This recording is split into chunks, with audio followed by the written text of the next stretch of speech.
sammā-sankappa. 3 episodes ago, we examined right view, the first factor of the Noble Eightfold Path. What the practice sees: stress, its origin, its cessation, the path to its cessation. The canon says that everything else on the path follows from that seeing. Tonight, what follows? The second path factor. At some point in a life, not dramatically, often quietly, a recognition arrives. You have worked toward things. You have achieved some of them. You have had the experiences you were aiming for, and something doesn't add up.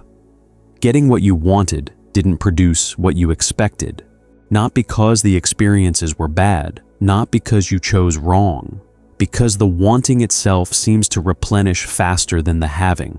There is always more to want. The satisfaction, when it arrives smaller than anticipated and leaves faster than it should. You may have noticed this about specific things: a career that took decades to build, a house you worked years to afford, a relationship that was supposed to settle something inside you. Each one delivered something real, and each one left the underlying restlessness untouched. The wanting did not end when the having began. It relocated, found a new object, resumed its work. If you are past 50, you have had enough time to notice the pattern, not from reading about it, from living it. The structure of wanting remained intact across every achievement. Only its objects shifted, and at a certain point, quietly, without anyone telling you, you began to suspect that the problem is not which things you want. The problem is the wanting itself. The Buddhist canon has a precise diagnosis of this. It is not a character flaw. It is not a failure of gratitude or discipline. It is a structural feature of conditioned wanting, and 25 centuries of contemplative investigation have mapped it in extraordinary detail. The canon calls it tanha, craving, and it is the second noble truth. The origin of suffering is not what happens to you, but the craving that shapes how you relate to what happens. But diagnosis is only half the story. Tonight's teaching is about what follows from seeing it clearly. The canon calls it sammā-sankappa, right intention, or in Ṭhānissaro Bhikkhu's preferred translation, right resolve, stronger, more directional, a plan of action, not a feeling. Bhikkhu Bodhi uses right intention, the more familiar term. Tonight we will use both, and you will hear why the difference matters. One clarification before we begin. This is not about becoming an ascetic. This is not about giving things up for the sake of giving things up. The canon's word for the first component of right intention is nekkhamma, and its primary etymology, scholars agree, is not without sensuality, but going forth, the same word the monks used when they left their households. The direction matters more than the subtraction. What you are moving toward matters more than what you are leaving behind. And what you are moving toward, as it turns out, is not less happiness. It is a different source of it. Chapter 1, the Canon's Account. The best account of right intention in the entire Pali canon is not a lecture. It is a story the Buddha told about himself before he was the Buddha. In the Divvedavitaka Sutta, MN 19, the future awakened one describes a period when he was still searching, still unawakened, still figuring out how the mind works. And the method he chose was disarmingly simple. He sat alone and divided his own thinking into 2 sorts. His words, in Ṭhānissaro Bhikkhu's translation: "Monks, before my self-awakening, when I was still just an unawakened bodhisattva, the thought occurred to me, why don't I keep dividing my thinking into 2 sorts? MN 19. One sort, thinking imbued with sensuality, thinking imbued with ill will, and thinking imbued with harmfulness. The other sort, thinking imbued with renunciation, thinking imbued with non-ill will, and thinking imbued with harmlessness. 3 and 3, a mirror image, same categories of mental energy, pointed in opposite directions. Notice what he did not do. He did not try to stop thinking. He did not attempt to empty the mind or reach some state beyond thought. He observed the thinking that was already happening, the ordinary daily traffic of the mind, and asked a diagnostic question. Where does this lead? Not, is this thought good or bad? Not, should I be ashamed of this thought? But where does this lead? What does this thought produce when I follow it? The answer, for the first camp, was consistent. Each time sensuality thinking arose, the planning for pleasures, the rehearsing of desires, the mental reaching toward what is not yet had, he examined it and found, that leads to my own affliction, or to the affliction of others, or to the affliction of both. It obstructs discernment, promotes vexation, and does not lead to unbinding. MN 19. 3 consequences. Affliction, for yourself, for others, or for both. Not always dramatic affliction. Sometimes just the low-grade tension of wanting something you do not have, or wanting more of something you do have, or wanting something to last that is already changing. Obstruction of discernment. You see less clearly when craving is running. The mind narrows around its object. And vexation. The agitation that accompanies unsatisfied desire. The restlessness that does not settle. And the decisive consequence. It does not lead to unbinding. It does not lead where the path leads. Each time he saw this clearly, he abandoned it. The Sutta's language is emphatic. He abandoned it, destroyed it, dispelled it, wiped it out of existence. Not suppressed, not filed away, not argued with, seen clearly and released. The same diagnostic applied to ill will thinking, the rehearsal of grievances, the mental argument with someone who is not present, the planning of how to get even, or how to protect yourself against someone you resent. Same examination, same result. Affliction, obstruction, vexation does not lead to unbinding. And harmfulness thinking, the impulse to cause pain, the cruelty that sometimes appears in the mind without invitation, the indifference to another's suffering when it is convenient to be indifferent. Same examination, same conclusion. And then the other camp. Each time renunciation thinking arose, or non-ill will thinking, or harmlessness thinking, the diagnostic returned a different result. That leads neither to my own affliction, nor to the affliction of others, nor to the affliction of both. It fosters discernment, promotes lack of vexation, and leads to unbinding. MN 19. Notice the precision, not just no harm. Positive qualities, fosters discernment, you see more clearly. When craving is not running the mind, when ill will is not coloring the perception, when the impulse to harm is quiet, you see things more as they are. The mind becomes a better instrument, promotes lack of vexation, the agitation settles, not numbness, not indifference, a kind of clarity that is also calm. And the decisive consequence again, it leads to unbinding. This thinking moves in the direction of freedom. And then the Bodhisattva adds something that changes how you hear the entire sutta. He says of right thinking, if I were to think and ponder in line with that, even for a night, even for a day, even for a day and night, I do not envision any danger that would come from it, except that Thinking and pondering a long time would tire the body. MN 19. The only danger of right thinking is physical fatigue. That is all. No affliction, no obstruction, no vexation, no downstream cost. Just a body that eventually needs rest. Think about what that means.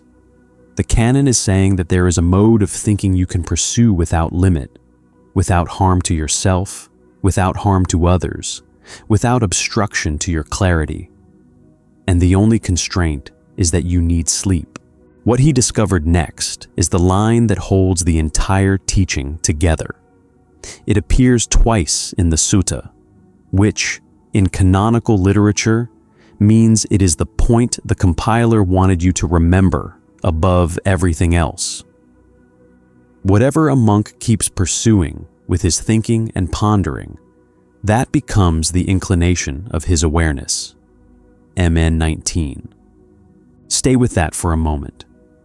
Whatever you keep pursuing with your thinking, not what you believe, not what you intend in the abstract, not what you wish you were thinking, but what you actually pursue repeatedly in the texture of daily mental life, that becomes the inclination of your awareness.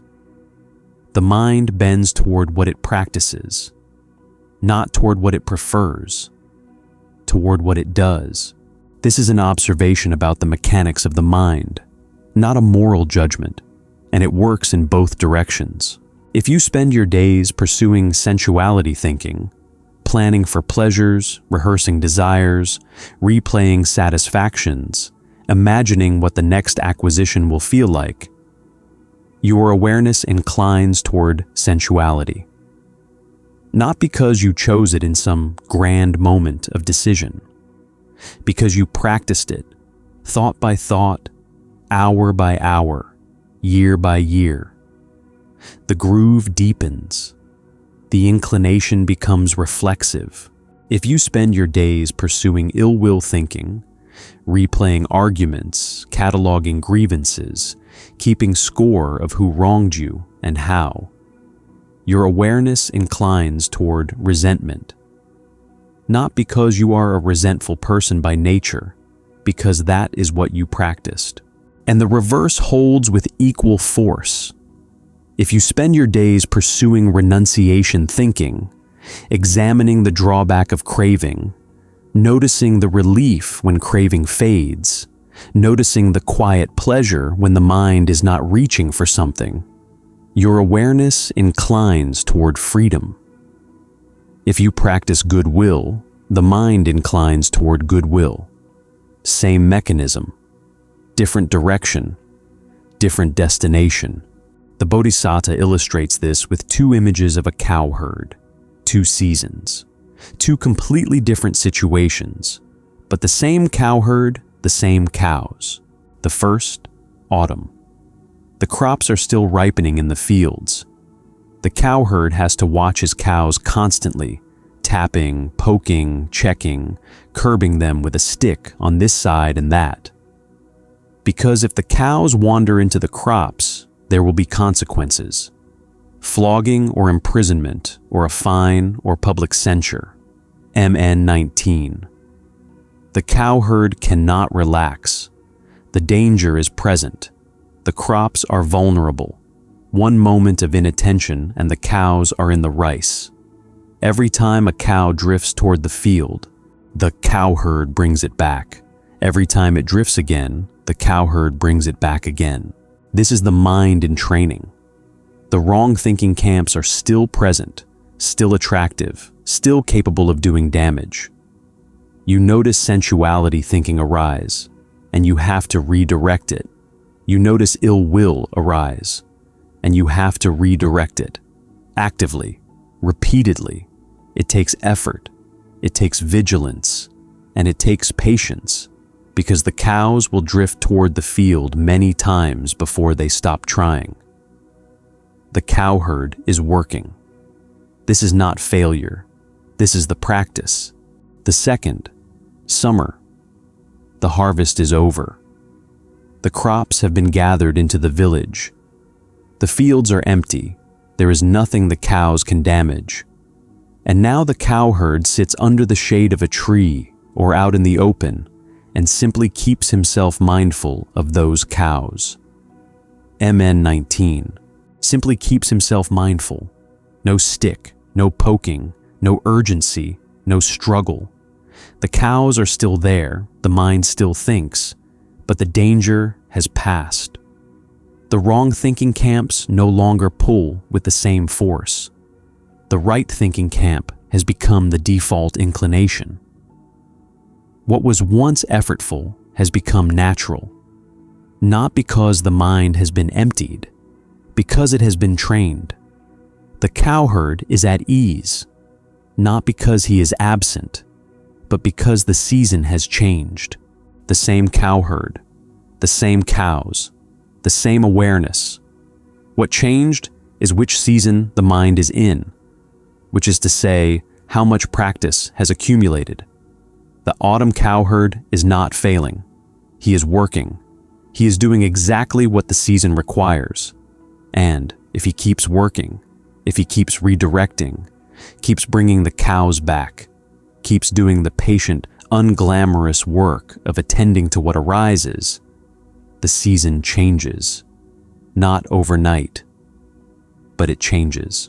And one day, the cowherd finds himself under the tree, at ease, simply mindful of those cows. The effort did not disappear. It ripened into something that no longer requires effort. This is perhaps the most practical thing the canon says about mental training. It is seasonal. There is a season of effort, and there is a season of ease.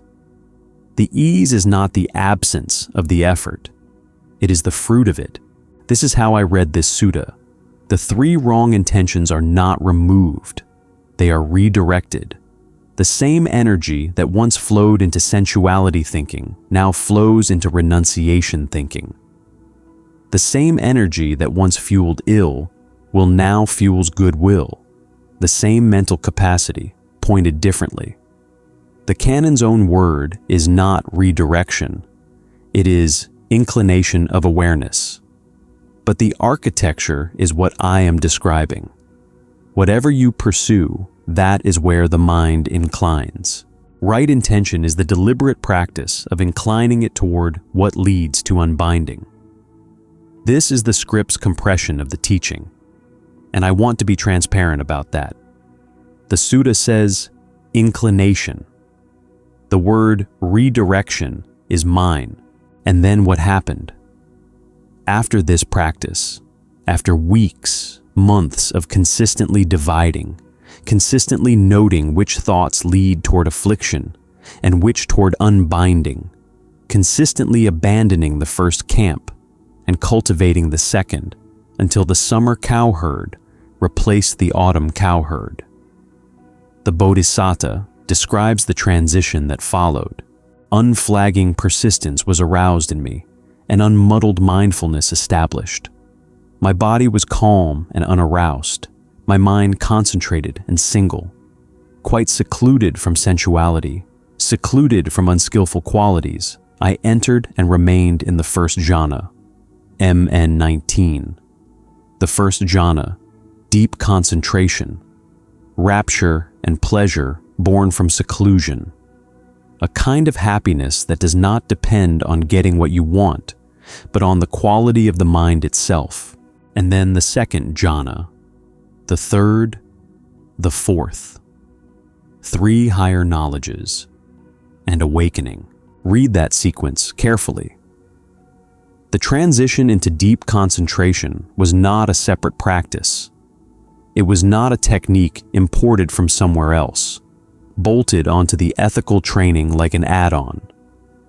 It was what the redirected mind arrived at, when the inclination had been practiced long enough, when the summer cowherd had been sitting under that tree long enough, when the mind's default direction had shifted from craving to renunciation.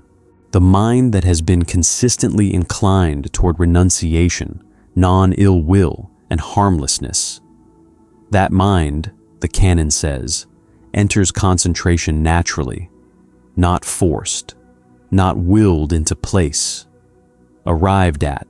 This is why right intention is not a preliminary step you complete and move past. It is the engine that drives the mind into deeper and deeper territory. The Bodhisattva did not practice right intention, finish, and then begin practicing concentration. The right intention became the concentration. The inclination of awareness, practiced long enough, became the first jhana. Right intention is not a preliminary. It is the engine. Chapter 2: Formula and the Three Components. The Bodhisattva's story in MN 19 gives us the experience. Now the formula, the compressed version the canon uses when it wants to define right intention precisely, without narrative. In the Magga Vibhanga Sutta, SN 45:8, the sutta that defines each factor of the Noble Eightfold Path, the Buddha states it in one sentence: resolve for renunciation, resolve for non-ill will, resolve for harmlessness. This is called right resolve. SN 45:8. 3 resolves. That is the entire definition. No subclauses, no exceptions, no footnotes. Resolve for renunciation, resolve for non-ill will, resolve for harmlessness. Everything else is unpacking. A note on the word resolve. Ṭhānissaro Bhikkhu translates sammā-sankappa as right resolve rather than right intention, and his reasoning matters for what we are examining. Sankappa, he argues, carries the connotation of a plan of action, something more organized, more directional than the word intention suggests.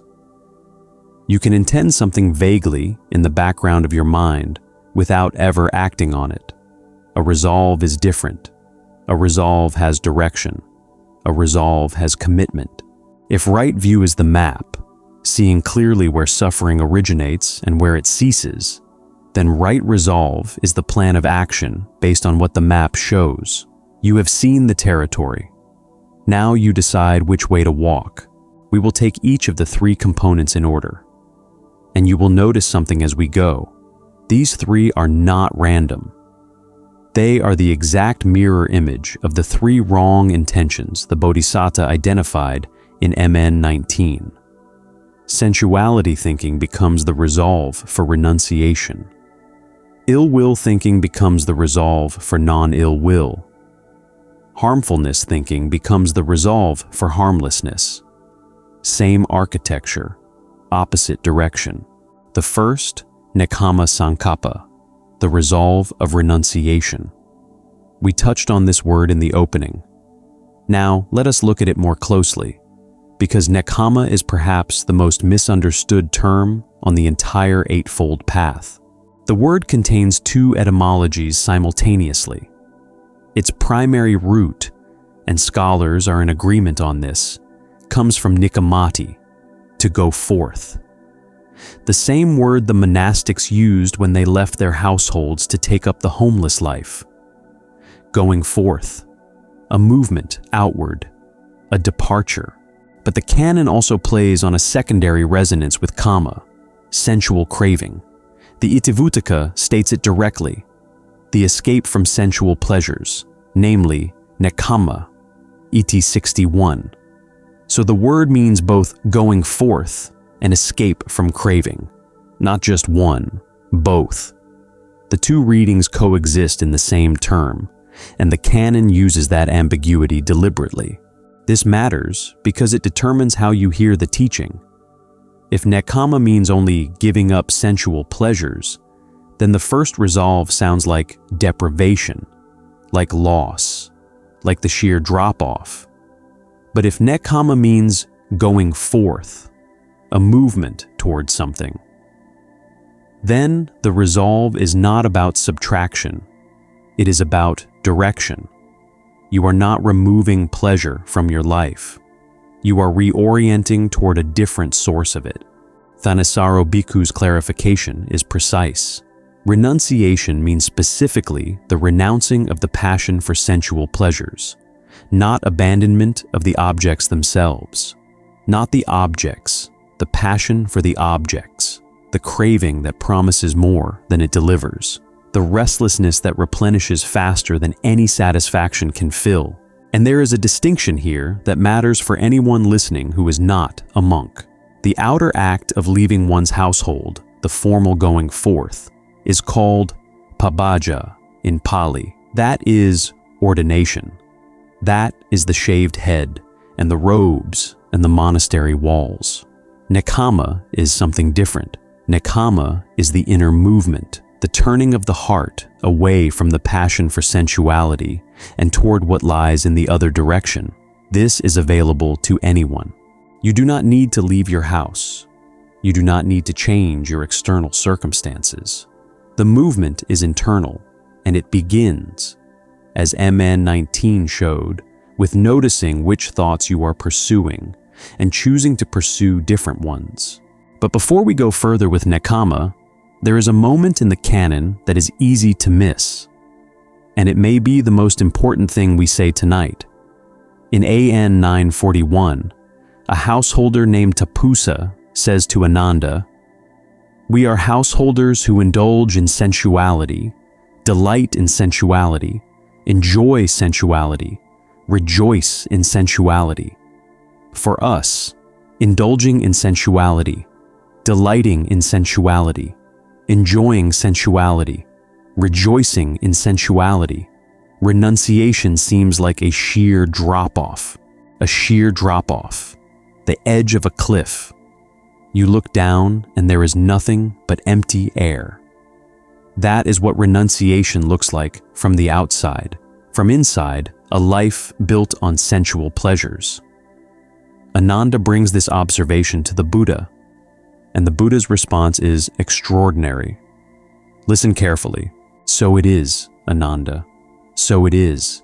Even I myself, before my self-awakening, when I was still an unawakened bodhisattva, thought, renunciation is good, seclusion is good. But my heart didn't leap up at renunciation, didn't grow confident, steadfast, or released, even though I was seeing it as peace." AN 941, the future Buddha, seeing renunciation as peace, knowing intellectually that it was the right direction, and his heart did not leap. His heart did not follow where his understanding pointed. He saw it as good. He could not feel it as good, not born detached. The canon says so explicitly. The most awakened being in the tradition had to cultivate this quality. He was not exempt from the gravitational pull of sensuality.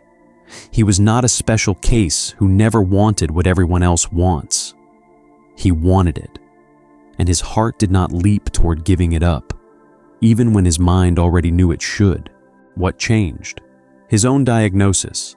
I haven't seen the drawback of sensuality. I haven't pursued that theme. I haven't understood the reward of renunciation. I haven't familiarized myself with it. That's why my heart doesn't leap. AN 941. Two things needed to happen. He needed to investigate the drawback of what he was holding on to. Not just accept it intellectually, but pursue the investigation until the heart registered it. And he needed to familiarize himself with the reward of what he was moving toward. Not just believe it was good, but experience enough of it that the heart could feel the difference. Once both investigations matured, once the drawback of sensuality became viscerally clear and the reward of renunciation became viscerally real, the account shifts. My heart leaped up at renunciation, grew confident, steadfast, and released, seeing it as peace. AN 941. The heart leaped, not forced, not commanded, not pushed off the cliff. The heart leaped because it had finally seen both sides clearly enough to move on its own. For most people listening tonight, this may be the most practical thing in the entire video. The practice of nekkhamma is not a decision you make once. It is 2 ongoing investigations, one into the drawback of what craving promises, one into the reward of what lies beyond it. When both investigations have gone deep enough, the heart moves. Not because you told it to, because it saw. The second and third components take us into territory this catalog has explored before, and the canon connects them explicitly.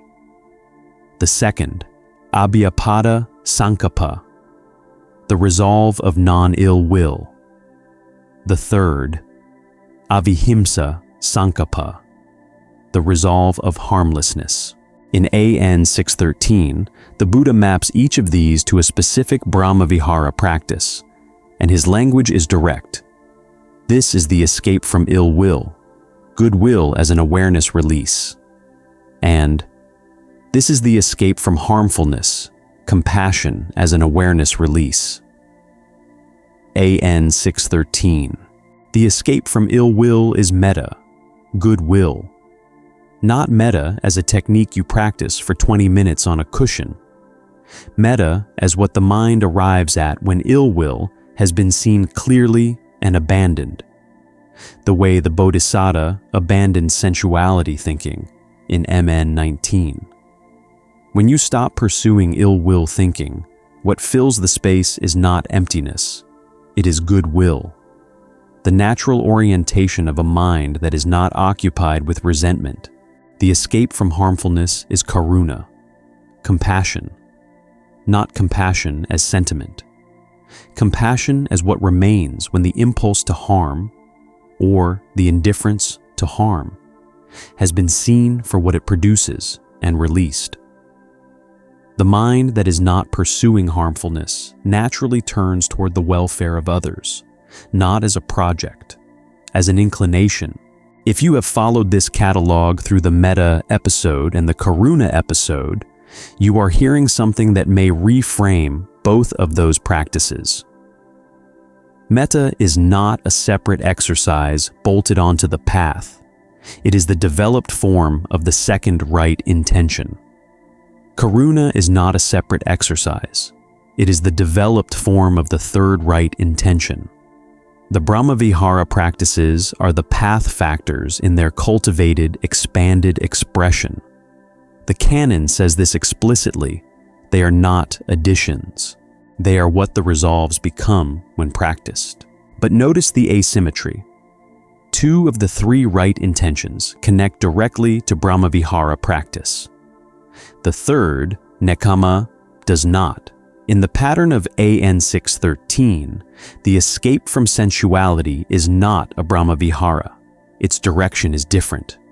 It points into the inner pleasure of seclusion, into jhana, and ultimately toward what the next episode of this series will name.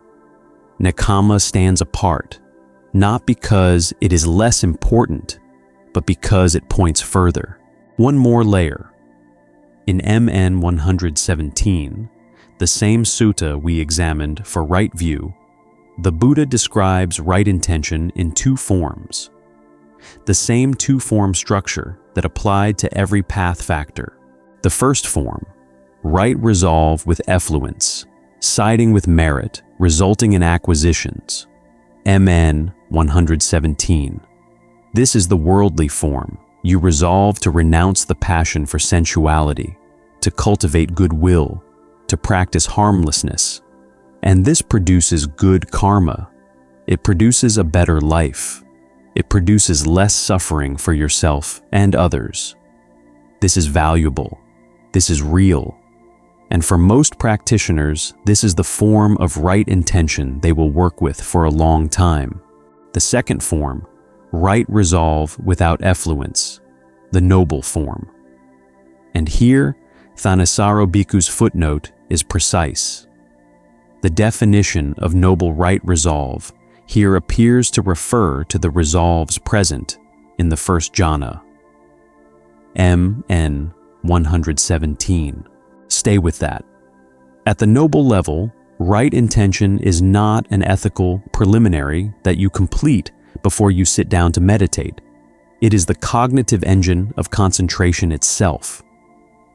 The directed thinking of the first jhana, the vitakka that aims and sustains the mind on its object, is at the noble level right resolve.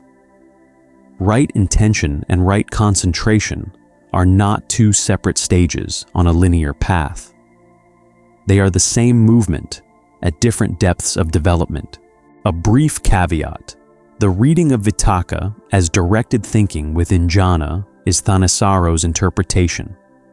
Other lineages, notably Ajahn Brahms and Bhikkhu Sujato's, read vitakka in jhana differently, as something closer to initial application of mind without discursive content.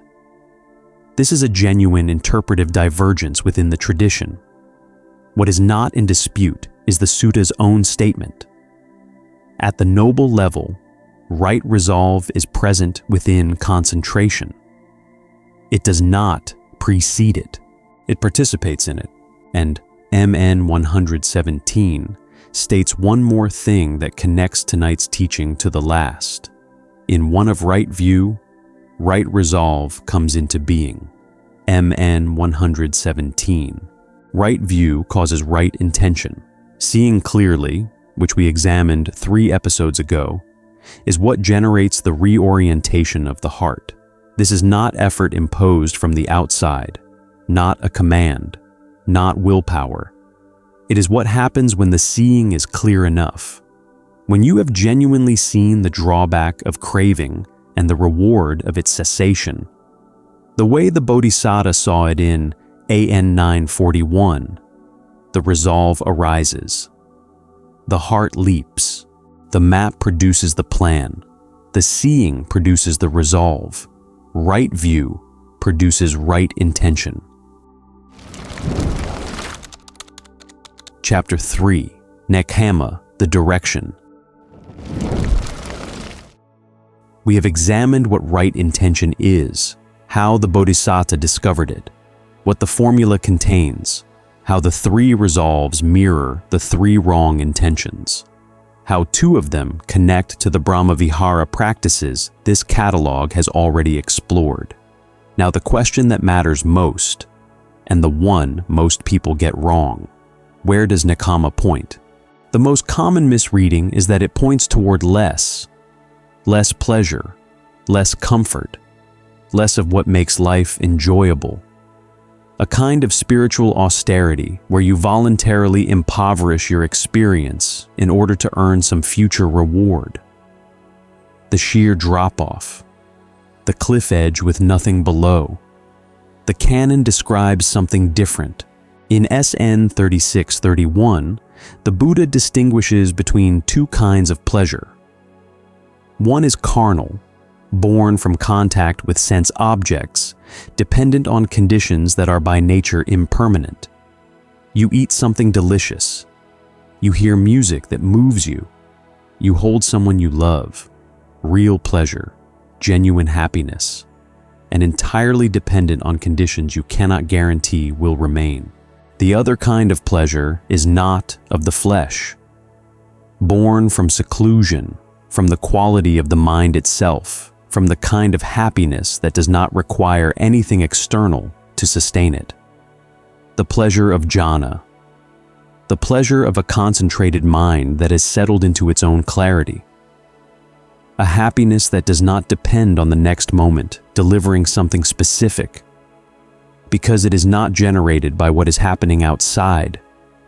It is generated by the quality of attention itself. Nekkhamma does not point toward the absence of happiness. It points toward a different source of it, a source that does not deplete when the external conditions change, a source that does not require the next object, the next experience, the next acquisition to keep functioning. The satisfaction that does not arrive smaller than anticipated and leave faster than it should, because it is not manufactured by getting what you want. It is the natural state of a mind that is not reaching, the canon's assessment of the other direction, the direction of craving, is unsparing. The Dhammapada puts it in a single image. Not even if it rained gold coins would we have our fill of sensual pleasures. Stressful, they give little enjoyment. Knowing this, the wise one finds no delight even in heavenly sensual pleasures. DHP 186 to 187. Not even gold coins raining from the sky. Not even heavenly pleasures. Pleasures beyond anything available in a human life. The structure of craving is such that no amount of supply satisfies the demand. The demand regenerates. The supply is consumed. The gap remains. This is not pessimism. This is the Bodhisattva's own observation, confirmed by his own investigation, stated as a matter of fact. And then, the other side of the investigation, the one that made the heart leap. Remember the Bodhisattva's account in AN 941. First, renunciation seems like a sheer drop-off. The heart does not leap. It sees the direction intellectually and cannot feel it. Then, investigation. Not belief, not obedience. Investigation of the drawback of sensuality pursued until the heart registers it, and of the reward of renunciation, familiarized with until the heart recognizes it. Then, the heart leaps up at renunciation, grows confident, steadfast, released, seeing it as peace. The progression is exact. It is not forced. It is not willed. The practice does not command the heart to feel differently. The practice changes what the heart sees. And when it sees clearly enough, it moves on its own. The sheer drop-off transforms into an open field. What looked like deprivation reveals itself as relief. What looked like giving up reveals itself as arriving somewhere. This is what the inclination of awareness means in practice. You do not decide one morning to want different things. You pursue a different investigation into the drawback of what you are holding on to, into the reward of what lies beyond it. And over time, the inclination shifts. What the mind naturally reaches for changes. Not because you suppressed the old reaching, because a different reaching became more compelling, more honest, more aligned with what you actually see when you look clearly. The summer cowherd resting in the shade, not because the cows have disappeared, but because the field has changed. The practical companion to all of this is MN20, which gives 5 specific techniques for working with unskillful thoughts when they arise in daily life. The first technique is substitution. The Sutta compares it to a carpenter who uses a small peg to knock out a larger one from a piece of wood. When sensuality thinking arises, you bring in renunciation thinking, not as a punishment, but as a replacement.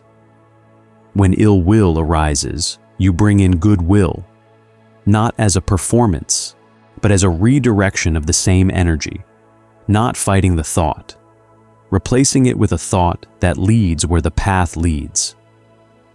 This is the autumn cowherd's daily work. Peg by peg, thought by thought, the inclination shifts. Over time, the replacement becomes the default. The small peg, driven in repeatedly, becomes the one that stays. And this brings us to the line that holds tonight's teaching together. It is not from the canon. It is this video's own compression of everything we have examined, from the Bodhisattva's 2 sorts of thinking, to the cowherd's 2 seasons, to the heart that leaped when it finally saw clearly. Right intention is not the intention to be a good person. It is the intention to be free, not good, free. The difference is not trivial. The intention to be good keeps you within the system of craving, craving to be approved of, craving to be seen as virtuous, craving for the self-image of a good person. It is still craving, it still replenishes faster than any satisfaction can fill. The intention to be free is different in kind. It does not care about the self-image. It cares about the direction, away from what leads to affliction, obstruction, vexation, toward what leads to unbinding. Not because unbinding makes you a better person, because unbinding is the end of the problem that started this video. The problem of wanting that replenishes faster than having. Chapter 4. Landing. The path's logic, which MN 117 states explicitly, is that right view generates right intention. Seeing clearly is what causes the reorientation of the heart's aspiration. You do not force yourself to want different things. You see clearly enough that the wanting shifts. 3 episodes ago, we examined what the practice sees. Tonight, we have examined what follows from that seeing. 3 resolves: renunciation, non-ill will, harmlessness, that the Bodhisattva discovered not through doctrine, but through investigating his own mind, dividing his thinking into 2 sorts, noticing where each sort leads, choosing again and again through the autumn season and into the summer to pursue the sort that leads to unbinding. The cowherd is still there. The cows are still there. What changed is the season, and the season changed because the practice accumulated, thought by thought, day by day. The inclination of awareness shifted, not because it was commanded to, but because it was trained. And the training does not stop where we might expect it to stop. The AN 941 account makes the full scope of nekkhamma visible. Because the Bodhisattva's story does not end with the first jhana, it does not end with ethical conduct, or with a mind that has become kinder, or with the worldly form of right intention that produces good karma and a better life. All of those are real and valuable, but the movement continues through all 9 attainments, each one structured by the same resolve. The heart encounters the first jhana and initially does not want to go further. The Bodhisattva investigates the drawback of remaining here, the reward of what lies beyond. The heart leaps to the second jhana, the same at the second, drawback, reward.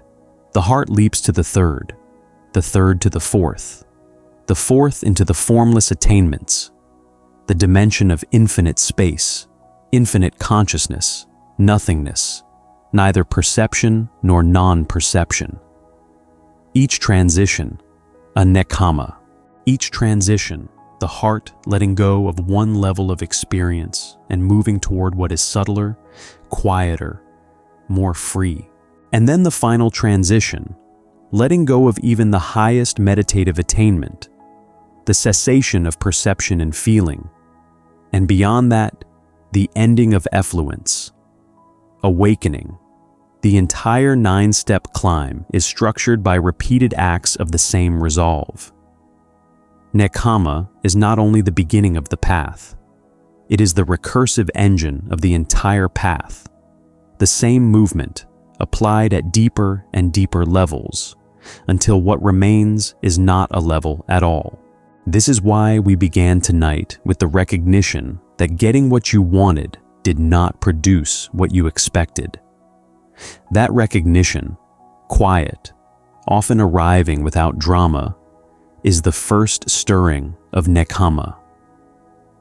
The first moment the heart suspects there is a different direction, not yet leaping, but looking. In the Pali dictionary tradition, nekkhamma is listed as one of the words the canon uses for nibbana itself. Going forth, and going forth, and going forth again.